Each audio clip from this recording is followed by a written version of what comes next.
আপনি একটু পরে মারা যান, কালকে এই মুহূর্তে আপনার ঘরে বিভিন্ন জন বলা বলি করবে, আহারে ও এইটা করছে, ও গতকালকে বাজারে গেছিল এই টাইমে।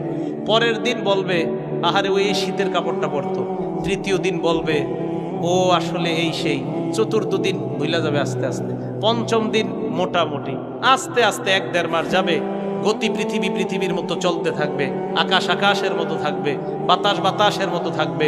আপনার বন্ধু টন্ধু যারা যার যার কর্মস্থানে সে মতোই করবে, কিন্তু আমি আপনি কবরে থাকতে হবে।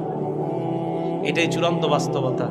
ইমানদারকে যখন বলবে আমি ইমানদারকে সত্যায়ন করলাম, আমার ইমানদার বান্দা যা বলছে সত্য কথা, এই কথা বলার পর আল্লাহ বলেন আফরিশুহু মিনাল জান্নাহ, আমার ইমানদার বান্দাকে কবরের মধ্যে দুনিয়ার মানুষ 3টা পাতলা কাপড় দিয়ে পাঠাইছে।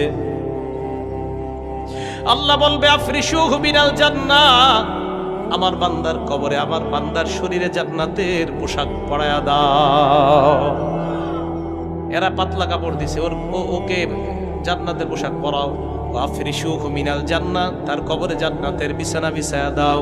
ওয়ালবিসুহু মিনাল জান্নাহ ওয়াফতাহু লাহু বাবান ইলাল জান্নাহ। দেখেন কি কয়, ইমানদার বান্দার কবর থেকে জান্নাত পর্যন্ত একটা দরজা খুলে দাও, জান্নাত থেকে যেন ইমানদার বান্দা জান্নাতের নিয়ামতগুলা দেখতে পায়। হাদিসে কি আসছে দেখেন, বান্দা জান্নাতের দিকে তাকায়, তাকানোর পর যখন দেখবে হুর খেলমানরা নাচানাচি করে, বান্দার মন চাইবে স্পর্শ করার জন্য। আল্লাহ বলবে থাম থাম, নাম কানাউমাতিল আরুস, বাসর রাতের দুলার মতো ঘুমিয়ে যা।